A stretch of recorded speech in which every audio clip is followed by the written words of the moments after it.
오늘 함께 나눌 말씀입니다. 누가복음 36장에서 39절 말씀이고요. 말씀의 제목을 묵은 것이 더 좋다고 이런 의문문으로 생각을 했어요.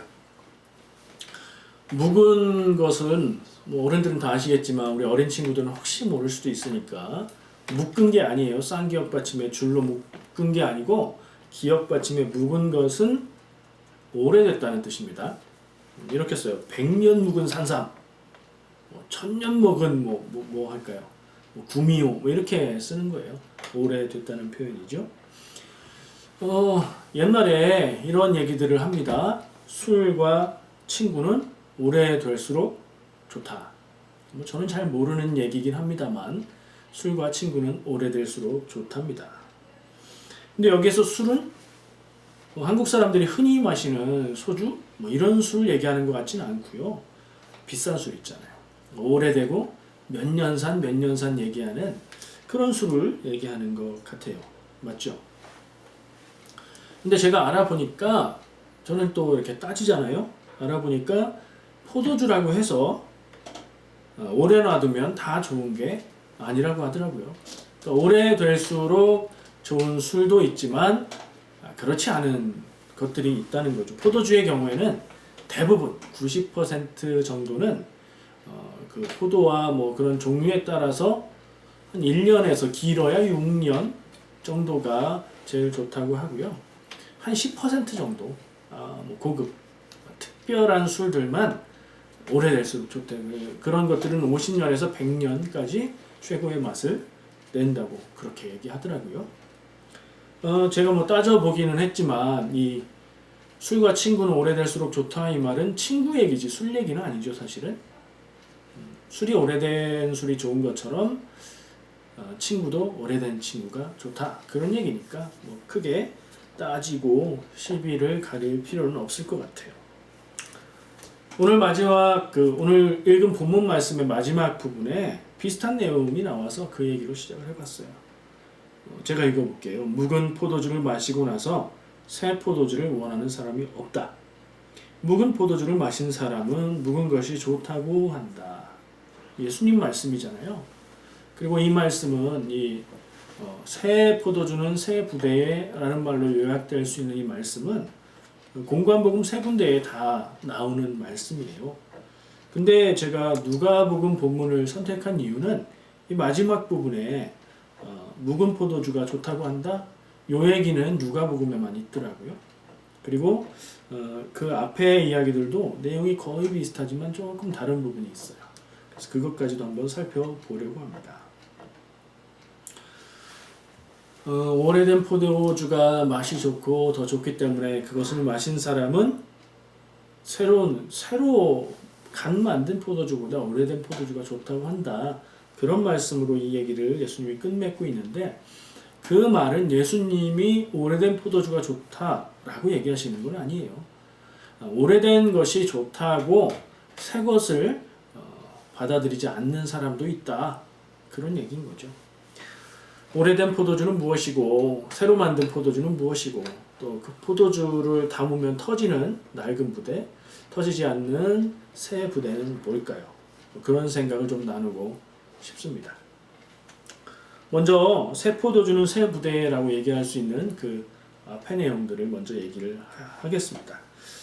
술 얘기로 시작을 했지만 예수님이 비유로 말씀하신 이 얘기는 우리의 기억에는 새 포도주를 새 부대에 담아야 된다는 얘기로만 기억나지만 예수님은 분명하게 두 가지 얘기를 하십니다. 비유예요. 이것은 무슨 얘기인가 어떤 메시지를 사람들에게 전하기 위해서 예수님이 비유를 들어서 그 메시지를 설명해 주시는 거예요. 그것을 두 가지 얘기하는데 첫 번째 우리가 읽은 본문 말씀이니까 기억나시죠? 새 옷에서 천을 찢어서 낡은 옷을 수선하지 않는다. 생각해보면 당연한 얘기 아니에요? 낡은 옷이 좋다고 해서 새 옷을 잘라서 그 낡은 옷을 기워 입지는 않잖아요. 그 얘기를 설명한 거예요. 근데 이 말씀은 누가복음의 말씀이고 마태복음이나 마가복음은 같은 이야기예요. 거의 같은 이야기인데 조금 다른 관점에서 설명을 합니다. 생배를 낡은 옷에 찢어진 낡은 옷에 대면 생배는 이것이 새 것이기 때문에 세탁한 적이 없기 때문에 줄어들어서 더 찢어지고 그 낡은 옷도 완전히 버리게 된다. 그러니까 메시지는 같죠. 낡은 것에 새 것을 덧대서 쓰지 않는다. 그러면 어떻게 돼요? 낡은 것도 버리고 새 것도 버리는 거다. 그 얘기죠. 요 얘기를 한번 얘기를 하시고 또 같은 뜻으로 강조를 하면서 술 얘기를 하시는 거예요. 새 포도주를 낡은 부대에 담지 않는다. 새로 만든 포도주는 아직 발효가 다 진행이 안 돼서 부대에 담은 상태에서도 발효가 진행이 되고 그리고 가스가 생성이 되죠. 그러면 어떻게 돼요? 뚜껑을 닫아놓은 가죽으로 만든 부대는 점점 빵빵해지죠. 그런 다음에 더 이상 그 압력을 견딜 수 없으면 찢어지게 된다는 거예요. 그래서 이 새로 만든 포도주를 부대에 담을 때는 탄력이 있는, 더 늘어날 수 있는 새 가죽 부대에 담는 것이 맞다. 이미 늘어나 있는 낡은 부대가 있다고 거기에다 새 포도주를 넣지는 않는다. 그 얘기죠. 그렇게 하면 어떻게 되느냐? 낡은 가죽 부대는 터져버리고 거기에 담긴 포도주는 다 쏟아져 버릴 거다. 이 메시지는 뭐예요? 우리가 쉽게 생각하면 새 것이 좋고 낡은 것이 안 좋다 이런 얘기로 들릴 수 있는데 그 얘기가 아니에요. 낡은 것을 새로운 것으로 보완하거나 낡은 것과 새로운 것을 같이 쓰면 맞지 않는다. 그런 얘기예요. 메시지 핵심을 그렇게 좀 세분해서 우리가 들을 필요가 있어요. 지난 기준으로 새로운 것을 이해할 수 없다는 뜻입니다. 새로운 것은 새로운 기준으로 이해를 해야 된다는 거예요. 우리 어른들 경험하시잖아요. 어린 아이들이 우리 자녀들, 아들, 딸, 손주들이 기계를 가지고 휴대폰이나 이런 새로운 기계를 가지고 아주 쉽게 사용을 하죠. 근데 우리는 어때요? 이게 잘못 만지면 고장날까? 이건 어떻게 해야 되지? 이게 다르다고요, 접근이. 왜냐면 우리는 옛 기준을 가지고 행동하고 판단하는 그런 사람들이니까. 옛날 사람이니까 새로운 것들을 받아들일 때는 배울 때 어떻게 해야 돼요? 옛날 기준으로 그걸 배우면 못 배워요. 기준까지도 새롭게 배워야 된다는 얘기, 그것으로 알아들을 수 있을 것 같아요.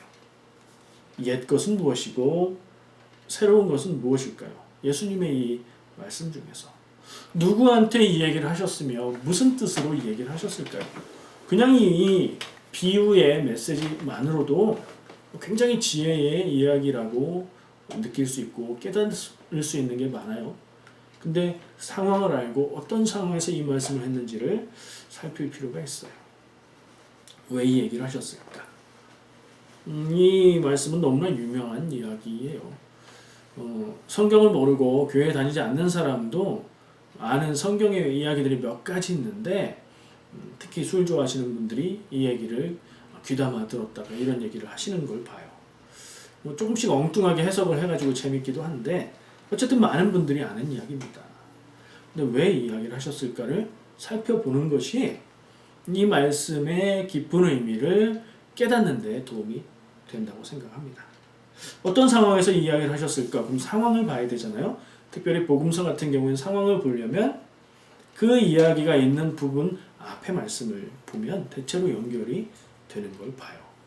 지금 예수님이 비유로 얘기하시는 것은 그 비유만 나와 있지 상황은 없어요. 그 앞에 보면 이야기가 나옵니다. 사람들이 예수님께 질문합니다. 뭘 질문하냐면 세례 요한의 제자들도 예수님이 사역하실 당시에 세례 요한이 굉장히 유명하게 세례를 주는 사역을 했었고 예수님이 공생의 활동을 시작했을 때는 감옥에 갇혀 있었지만 세례 요한의 제자들은 활동을 하고 있었던 거죠. 그래서 세례 요한의 제자들도 비교하고 있는 거예요. 예수님의 제자들과. 그리고 바리새인도 금식하고 기도하는데 너희들은 왜 안 하냐 이거죠. 당신의 제자들은 어째서 금식하지는 않고 이렇게 먹고 마십니까? 라는 질문을 해요. 왜 금식 안 하고 왜 먹고 마시느냐 이거예요. 경건에 대한 질문입니다. 경건한 자들이라면 금식하고 기도하는 것이 저 세례 요한의 제자들도 그렇고 바리새인들도 그런데 어째서 당신의 제자들은 경건해 보이지 않게 금식하는 일이 없느냐? 이렇게 먹고 마시는 것, 즐기는 것, 잔치하는 것만 좋아하느냐? 이렇게 묻는 거죠. 또 그 조금 앞에 가면 또 다른 질문을 합니다.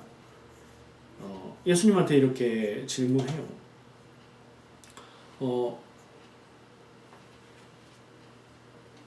금식에 대한 질문을 했었고, 또 그 앞에 나오는 질문이 이거였어요. 당신은 왜 세리와 죄인들과 함께 먹고 마시는가 하는 질문을 해요. 예수님을 향해서 두 가지를 물었죠. 제자들의 금식하지 않는 이유. 그리고 또 하나, 예수와 제자들, 너희들이 왜 사람들이 죄인이라고 여기는 세리, 그리고 기타 등등의 죄인들과 함께 먹고 마시며 함께 하느냐. 이런 질문을 합니다. 교회는, 기독교는, 예수님을 그리스도로 믿는 사람들은 먹고 마시는 게 이렇게 중요해요. 옛날부터 예수님이 처음부터 즐겁게 먹고 마셨다는 것을 알 수 있죠. 금식도 중요하지요. 금식도 경건의 방법이지요. 근데 다 때가 있는 거예요. 예수님의 답은 이렇습니다. 건강한 사람에게는 의사가 필요 없고 병든 사람에게 의사가 필요하다. 나는 죄인을 구하러 왔다. 이 얘기는 뭐에 대한 답이에요? 왜 세리와 죄인들과 함께 먹고 마시는가에 대한 답이죠. 건강한 사람은 의사가 필요 없어. 너희들 건강하다고 생각해? 경건하다고 생각해? 그럼 그걸로 구원을 따라가. 그러나 스스로 죄인이라고 생각하는 사람들에게 은혜가 필요하고 구원이 필요하다. 근데 사실은 뭐예요? 건강하다고 생각하고 경건하다고 생각하는 사람들이 더 필요한데 그것을 듣지 않는 것 뿐이죠. 또 이런 답을 하십니다. 신랑과 함께 있을 때는 잔치를 해야 될 때지 금식할 때가 아니지. 하지만 신랑을 빼앗기고 금식을 할 때가 올 거야. 왜 금식하지 않느냐는 질문에 대한 답이죠.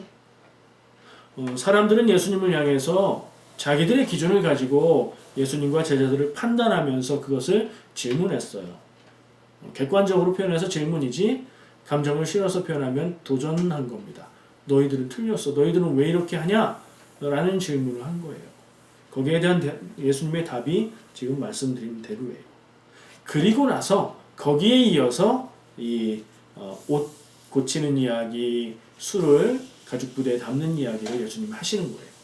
그러니까 예수님이 비유로 이 말씀을 하시는 데는 이 앞의 상황하고 연결이 되는 것이고 그런 모든 질문에 대해서 예수님의 사역과 예수님과 제자들의 행함에 대해서 자기들 기준으로 이해하지 못하고 오해하고 자기 기준으로 말하자면 옛 기준으로 판단하는 그런 질문들에 대해서 그 비유로 답을 주신 거예요. 옛날 옷이 낡았는데 그것을 고치기 위해서 새 옷을 잘라서 고치지는 않지. 그러면 새 옷 버렸고 낡은 옷도 못 입게 돼. 새 옷이 있으면 낡은 옷은 버리고 새 옷을 입으면 되지. 내가 전하는 메시지를 들을 때, 복음을 들을 때에 그렇게 받아들여야 돼. 옛날의 기준, 율법 기준, 율법이 잘못된 건 아닙니다. 율법을 해석하는 이전의 기준과 생각으로 내가 전하는 복음을 이해할 수가 없어.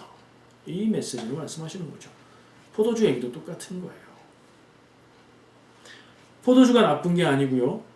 새 포도주든 오래된 포도주든 낡은 부대나 새 부대가 좋거나 나쁨이 있는 게 아니에요. 맞지 않을 뿐이죠.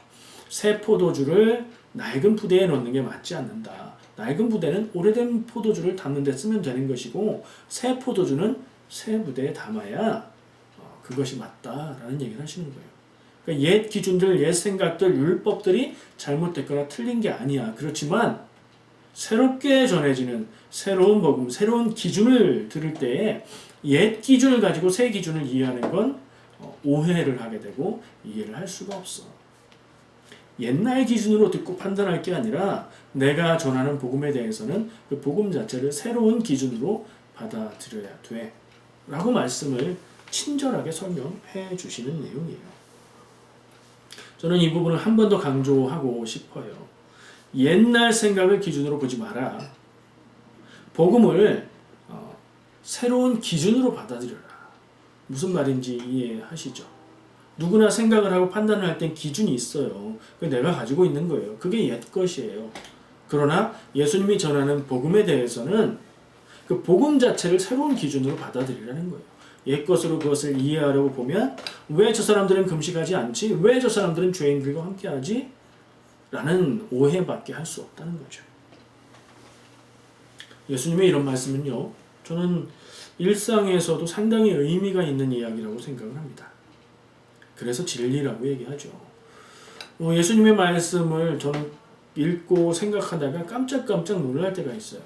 우리가 흔히 생각하는 일반적인 생각, 상식들하고 전혀 다른, 반대되는 것 같은 얘기를 해주시는데 가만히 생각해보면 그게 진짜 맞는 것 같을 때가 있단 말이에요.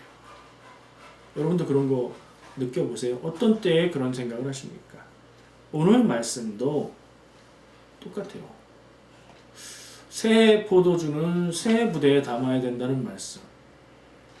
낡은 부대에 이미 탄력을 잃었고 유연성이 없는 부대에 새로운 생명력을 가진 새로운 기준이 되는 것을 담는다면 그것은 적절하지 않고 그게 되지 않는다는 얘기를 해주시는 건데, 일반적으로 거기서 원리만 쏙 빼서 일반적인 얘기로 이해해도 그건 굉장히 큰 지혜가 되는 말씀이라고 생각해요. 그냥 상황과 신앙과 복음에 대한 얘기가 아니라 일반적인 원리로 받아들이면 세대 차이, 그리고 사회적인 제도의 변화, 그런 면에서 생각해 볼 수 있어요. 오래된 것을 옛 것으로 새로운 것을 보완할 수 없다. 완전히 기준과 틀이 바뀌는 새로운 것을 사용할 때에 옛 것과 함께 그것을 섞어서 사용하면 이건 옛날 것도 아니고 새 것도 아닌 망가진 게 돼버린다는 얘기죠. 틀을 바꾸는 새로움에 있어서는 옛 기준은 내려놓고 완전히 새로운 기준을 받아들이는 것부터 시작해야 된다는 말씀으로 들을 수 있어요. 세대 차이에 대해서 생각을 합니다. 여러분 듣는 입장에서 한번 이해를 해보세요. 여러분들이 스스로 나는 노인이다, 나는 뭐 장년이다, 청년이다, 나는 젊은이다 이렇게 생각할 수 있는데 우리는 모두 어렸을 때는 어렸죠. 당연한 얘기지만 나이가 많이 드신 분들도 어렸을 때는 어렸어요. 젊었을 때는 젊은이였죠. 나이가 들면 지금 젊은 사람도 나이가 들면 노인이 되는 거예요. 이건 나이에 따른 구분이죠. 우리의 시간은 가고요. 새로운 시대가 늘 언제나 새롭게 나타납니다. 더 젊은 세대, 우리의 자손의 세대는 똑같이 우리가 함께 살아가고 있는 것 같지만 그들이 경험하고 살아가는 세상은 우리와 다른 세상이에요. 문화가 변하고 기술이 변하고 생각하는 방법이 달라져요. 그걸 이해할 필요가 있어요. 나이가 들수록 그것을 더 할 필요가 있어요. 어떤 것은요, 새로운 게 좋지만 어떤 것은 변하지 않는 것도 있어요. 나이가 들었던 젊든 이걸 이해하면 대화할 수 있고 서로 배울 수 있다고 생각합니다. 경험이 많은 어른의 눈으로 젊은이들을 보면요, 참 어설퍼 보입니다. 생각하는 게 당연하죠. 경험이 적으니까 처음 시작하는 것이고 새로 시작하는 거니까 자기들 나름대로 이렇게 저렇게 부딪혀 보는 거예요. 우리는 다 어른들은 그런 경험을 지내왔기 때문에 딱 보면 답이 딱 나와요. 근데 그 답을 알려줘도 젊은이들은 잘 안 들어요. 그렇죠? 입장이 달라서 그런 것 같기도 하고 이해가 달라서 그런 것 같기도 하고 어쨌든 얘기해주고 싶어요. 거기에 뭐가 필요할까요? 지혜가 필요해요. 젊은 사람들은 나이 든 사람들의, 자기보다 경험이 많은 사람들의 그 경험을 통해서 얻은 지혜를 골라 들을 수 있는 지혜로운 귀가 필요하다는 생각을 합니다. 어른들은요, 젊은이들을 바라보면서 야, 쟤네들은 왜 이렇게 생각이 없냐? 왜 이렇게 모르냐? 이렇게만 볼 것이 아니라 저 사람들이 살아가는 세상은 내가 살았던 세상과는 다른 세상이구나. 다른 기준이 다른 토대 위에서 살아가고 생각하고 경험하기 때문에 다르게 생각하고 있구나 하는 것을 이해하고 그럼에도 불구하고 변하지 않는 부분에 대해서 지혜를 지혜롭게 말할 수 있는 지혜로운 입이 필요하지 않을까 생각을 합니다. 그게 없으면 어떻게 돼요? 노인들은 젊은이들을 보면서 답답해하고 계속해서 얘기를 합니다. 그리고 아무것도 몰라서 이 노인의 지혜를 무시한다 이렇게 답답해하죠. 젊은 사람들은 어떻습니까? 나이 든 사람들은 잔소리만 해. 아무것도 모르면서 옛날 얘기만 해. 지금은 그때와 다른데 지금은 그때는 아니잖아. 이렇게 생각하고 아예 귀를 닫아버리죠. 지혜도 놓치게 되는 것이고요. 배울 수 있는 기회도 버리게 되는 거죠. 지혜로운 나이가 들었건 젊었건 지혜로운 사람이라면 무슨 이야기를 해도 귀를 열고 듣는 지혜가 있어야 하고 또 말할 때에 상대가 어떻게 듣고 알아들을 수 있을까 그것을 고민하고 말하는 입술의 지혜가 있어야 될 것 같아요. 우리 교회는 그런 교회가 됐으면 좋겠습니다. 어른들은 젊은 사람들을 헤아리며 지혜를 전해주고 젊은 사람들은 자기들이 경험하지 못한 것을 경험하고 그것을 전해주는 나이 드신 분들의 지혜를 존중하면서 귀담아 듣는 그런 교회가 됐으면 좋겠어요.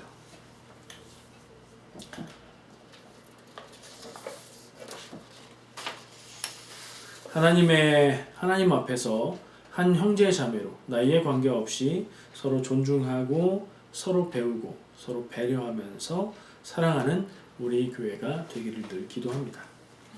자, 예수님은 이 말씀을 누구한테 하신 걸까요? 우리가 지금 예수님의 그 옷 고치는 얘기, 포도주를 담는 얘기를 들으면서 생각하고 이해를 했어요.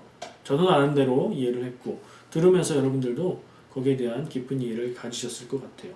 누구한테 하시는 말씀일까요? 첫 번째 후보는 유대인들을 향한 말씀인 것 같아요. 어떤 유대인이냐면 물론 다 유대인인데 어떤 유대인이냐면 아까 얘기한 세례 요한의 제자들 혹은 바리새인들 혹은 거기에 동조하는 예수님이 행하는 것들 전하는 것들 그 모든 것들을 보고 비판적으로 보고 있는 저 사람은 왜 저러냐 라고 보고 있는 그런 시각을 가진 유대인들에게 하시는 말씀일 수 있어요. 그럼 무슨 의미예요? 그렇게 보면 내가 전하는 복음 하늘나라의 새로운 복음을 이해하지 못해. 옛날 기준으로 새 복음을 판단하면 온전한 이해를 할 수 없어. 새로운 기준을 받아들여. 라는 말로 이해가 될 수 있죠. 또 한편으로는 예수님의 말씀을 귀담아 듣고 따르고 동조하고 동의하는 사람들에게 하시는 말씀일 수 있죠. 쉽게 말하면 성도들에게 하시는 말씀이라고 생각할 수 있어요. 그건 뭐예요? 잘 알아듣고 판단하라는 거예요.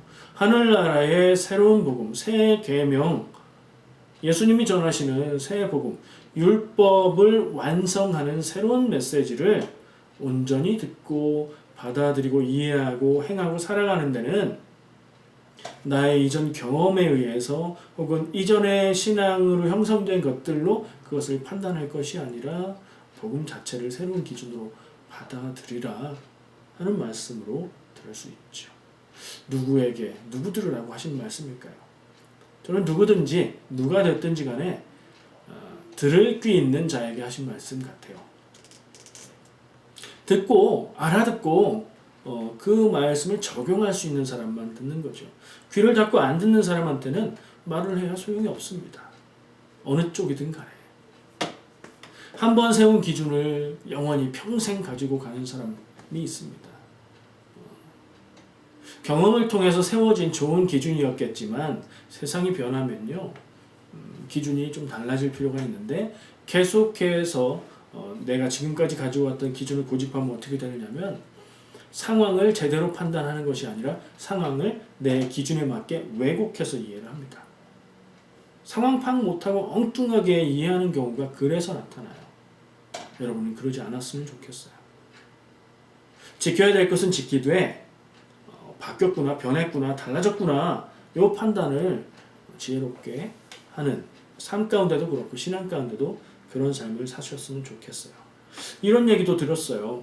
실패의 원인은, 이거 알면 좋겠죠. 실패의 원인은 뭘까요? 노력을 안 해서 뭐 그것도 있겠죠. 근데 실패의 원인은 이전에 했던 성공이다 라는 말이 있어요. 알아들으시겠죠? 바로 알아들으실 겁니다. 한번 뭘 했어요. 잘 됐어요. 그러면 그때 사용했던 방법이 나에게 진리가 되는 거예요. 다음에 문제를 만나고 일을 만나면 또 그때 방법을 갖다 사용을 합니다. 왜냐하면 그때 그렇게 해서 성공했으니까. 근데 만약에 그때 성공했던 이유가, 잘 됐던 이유가 그 방법 때문이 아니라 다른 것이었다면요. 우린 착각하는 거죠. 근데 사람들은 어때요?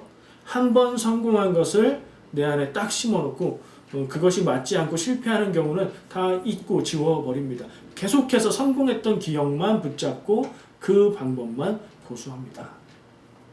그러다 보면 어떻게 된다고요? 망한다고요. 실패한다고요.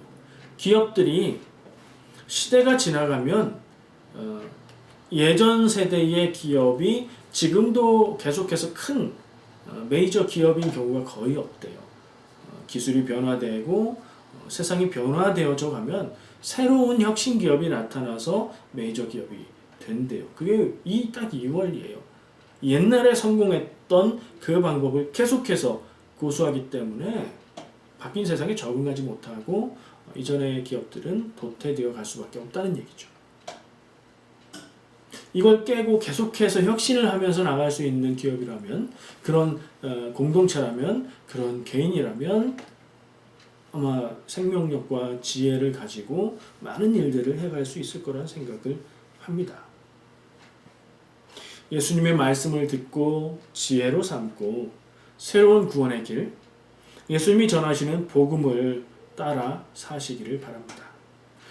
이 예수님의 말씀은 시간으로 따지면 2000년 이전에, 2000년 이상 전에 하셨던 말씀이에요.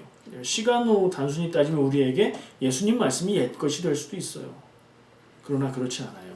예수님 말씀은 진리이고 영원한 것이고, 지금도 우리가 예수님 말씀 가운데서 진리를 발견하고 우리의 기준으로 삼아야 될 영원한 진리인 거예요. 이걸 시간적으로 구분하는 게 아닙니다. 성경 말씀에 요거에 딱 맞는 스토리가 나와요. 제가 보기엔 그렇게 보여요. 베드로 얘기입니다. 사도행전에 보면 사도행전 10장에 나오는 얘기인데, 베드로가 기도하다가 환상 보고 고넬료에게 가서 그들에게 복음 전하고 그랬던 내용이에요. 근데 그게 굉장히 재밌어요. 한번 그걸 좀 나눠보고 싶어요. 말씀은 먼저 이렇게 시작합니다. 고넬료에서 시작해요. 고넬료는 로마인 백부장이었어요. 그러니까 이방인이죠. 유대인이 아니에요. 하나님을 믿는 사람이 아니었어요, 원래는. 그러나 유대 지역에 와서 근무를 하다 보니 하나님에 대해서 알게 되었고, 하나님을 믿고 하나님 안에서 기도하는, 하나님 신앙을 가진 경건한 사람이었어요. 그 사람이 기도합니다. 때는 오후 3시쯤. 성경에는, 개혁 성경에는 그게 제9시라고 표현되어 있는데, 그게 지금 시간으로는 오후 3시쯤이에요. 오후 3시쯤에 기도합니다. 기도 가운데 환상을 보고 환상 가운데 천사가 고넬료에게 얘기합니다. 욥바에 사람을 보내서 베드로를 데리고 와라. 그리고 말씀을 청해 들어라. 그래서 그 계시에 순종해서 사람을 보냅니다. 욥바에 어디로 가면 있다까지 알려졌기 때문에 베드로가 있는 곳에 사람을 보냈어요. 그리고 그 사람은 다음 날 점심때쯤, 정오쯤에 베드로가 있는 집에 도착을 합니다. 근데 그 사람이 도착하기 바로 직전에, 점심때쯤이죠. 성경에는 제6시라고 기록이 되어 있고 그게 정오 12시쯤인 거예요. 베드로는 기도하러 갔습니다. 기도하러 갔는데 점심때쯤이니까 배가 고팠겠죠. 그래서 다른 사람들이 음식을 준비하고 있는데 그 가운데 기도하면서 환상을 봅니다. 하늘에서 보자기가 내려와요. 보자기 안을 보니까 동물들이 많이 있어요. 그리고 음성이 들립니다. 이것들을 잡아먹어라. 베드로가 뭐라고 대답하죠? 이것들은 부정한 동물이라, 먹지 못하게 되어 있는 동물이라 제가 먹을 수 없습니다. 또 음성이 이렇게 이야기합니다. 하나님이 깨끗하게 하신 것을 속되다 하지 말라. 하나님이 이미 깨끗하게 하셨다. 그것을 부정하게 여기지 마라. 라고 음성이 들렸어요. 이게 3번 반복됐다고 합니다. 성경에서 2번 나오면 중요한 거예요. 3번 나오면 굉장히 중요한 겁니다. 베드로에게 이 메시지를 강렬하게 환상으로 주신 거예요. 하늘의 음성으로 이전에 부정하다고 했던 동물들이 이제는 하나님이 부정하지 않은 것으로 깨끗하게 하셨다. 그 환상을 보고 나서 곧바로 이 고넬료가 보낸 베드로를 초대하러 온 사람들이 도착을 했고, 그 환상을 보지 않았으면 베드로는 안 갔을 거예요. 이방인들의 초대니까. 근데 그 환상을 보고 나서 이게 무슨 뜻일까 고심하는 가운데 웬 이방인들이 찾아와서 백부장 고넬료가 베드로 당신을 불러오라고 했는데 그가 기도하면서 이런 계시를 받았다고 합니다. 라고 얘기를 하니까 베드로는 딱 연결이 되지요. 이방인에게도 가리지 말고 거부하지 말고 복음을 전하라는 그런 뜻이었구나. 그래서 하루 묵고 다시 고넬료에게 가서 말씀을 전합니다. 어떻게 됐을까요? 놀라운 일이 벌어집니다. 세례를 주지도 않았고 안수를 하지도 않았는데 말씀을 전할 때 그 말씀을 듣고 있는 데에 그 듣는 도중에 성령이 임하시는 역사가 일어나요. 베드로가 깜짝 놀라죠. 자, 이 말씀을 오늘 아까 예수님의 말씀 새 포도주는 새 부대에 담아야 된다. 그 얘기가 새로운 기준으로, 복음은 새로운 기준이니 새로운 기준으로 받아들여야 된다는 얘기로 생각하면서 연결해보면 어떻습니까? 베드로에게 주셨던 부정한 동물들에 대한 그 환상이 이전까지는 그게 유효했으나 이제부터는 그것이 달라져야 된다고 전해주시는 하나님의 뜻이었던 거죠. 그럼 율법에 대한 고민에 빠지게 돼요. 율법은 우리를 항상 좀 고민하게 만들어요. 율법은 하나님의 백성들에게 주신 법이에요. 뭐 하라고요? 하나님의 뜻대로 살아가게 하기 위해서 하나님의 백성들은 이렇게 살아야 된다라는 기준을 정해주신 거예요. 그럼 그 율법이 변할 수 있을까? 이렇게 변하는 상대적인 거라면 하나님의 기준인 율법이라고 말할 수 있을까 하는 의문을 갖게 되는데, 거기에서 고려돼야 할 것이 시간의 변화, 시대의 변화라는 거예요. 그때는 그 말씀이, 그 율법이 주어졌을 때에는 그게 맞았어요. 근데 지금 와서 이제는 그게 달라질 수 있다는 거예요. 율법의 규정은 달라질 수 있다는 거예요. 우리가 살면서 지키고 있는 법들도 계속 개정하잖아요. 그러나 그 법을 제정한 정신, 그 뜻은 그대로죠. 그것을 더 잘 적용하기 위해서 현실에 맞게 법조문들을 고치는 거죠. 율법도 마찬가지예요. 율법의 정신, 하나님이 하나님의 백성들에게 지키고 살라고 주신 그 율법의 정신, 사람이 사람을 억압하지 않고 공평하게 대하며 연약하고 약한 자들을 배려하고 서로 사랑하라는 그 정신은 그대로죠. 그게 우리가 지켜야 될 본질, 알맹이에요.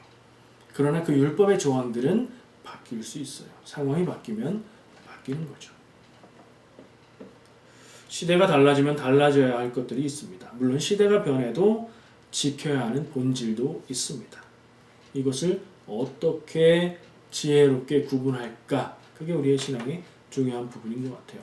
그래서 예수님은 율법을 폐하러 오신 것이 아니라 율법을 완성하러 왔다고 표현하시는 거예요. 그래서 예수님이 전하신 말씀이 우리에게 영원한 진리가 되는 건 거죠. 저는 2가지 방법을 제시하고 싶어요. 좀 전에 얘기한 거, 변해야 되는 부분과 변하지 말아야 되는 부분을 어떻게 구분합니까? 어떻게 구분할까요? 제가 딱딱 구분해드리면 좋겠는데 저도 그 정도의 자신은 없습니다. 제가 2가지 제시한다고 했어요. 2가지를 답으로 제시할 때 제가 주로 얘기하는 거 뭐예요? 여러분들 머릿속에 떠오르는 답, 뭐와 뭐? 신앙적인 기준, 말씀과 기도죠. 말씀과 기도.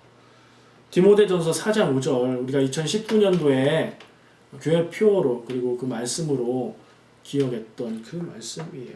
하나님의 말씀과 기도로 거룩하여짐이라, 거기에서 원리를 땄습니다. 우리가 신앙에 있어서 신앙인으로 지켜야 될 그리고 구분해야 될 그 기준을 어디서 찾을 수 있을까? 무엇에 힘써야 될까? 하나님의 말씀을 읽고 이해하고 거기에서 하나님의 뜻을 알아듣고 그리고 기도를 통해서 하나님과 교통, 하나님과 소통하면서 하나님의 뜻을 알아듣고 그러나 말씀만 기도만은 안 되고 말씀과 기도로 지적인 것과 감성적인 것만 따로따로 가지고는 안 되고 감성적인 혹은 영적인 사람이라면 지적인 데에 힘을 쓰고 지적인 것이 발달했다면 감성적이고 영적인 부분을 힘을 쓰고 이렇게 조화를 통해서 그 기준으로 이 부분을 알 수 있어요. 단번에 답을 내리려 하지 않고 성경 말씀에 기초해서 어떤 일들을 놓고 판단을 해보고 그리고 그것을 가지고 기도하면서 판단을 해보면 누구든지 새로운 시대에 변해야 되는 것과 새로운 시대가 와도 지켜야 되는 본질 이걸 구분할 수 있습니다. 여러분들 앞에 고민되는 문제가 주어졌을 때 이 방법으로 한번 답을 찾아보세요. 대신 단번에 답을 내리려고 하지 말고 답이 명확해질 때까지 말씀을 묵상하고 답이 명확해질 때까지 기도를 하셔야 됩니다.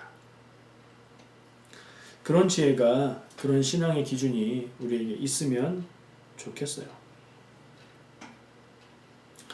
베드로의 이야기에서 보면 고넬료도 또 베드로도 기도할 때의 계시와 환상을 보고 하나님의 인도하심을 받았습니다.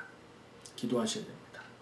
근데 늘 기도만 하다가 정말 지적으로 헤아리고 판단해야 되는 부분을 다 내려놓으면 엉뚱한 데로 갈 수도 있어요. 그래서 기도를 통해서 얻게 된 결론은 또 말씀으로 점검해보고 말씀 속에서 나온 결론은 기도를 통해서 점검해보고 할 필요가 있는 겁니다.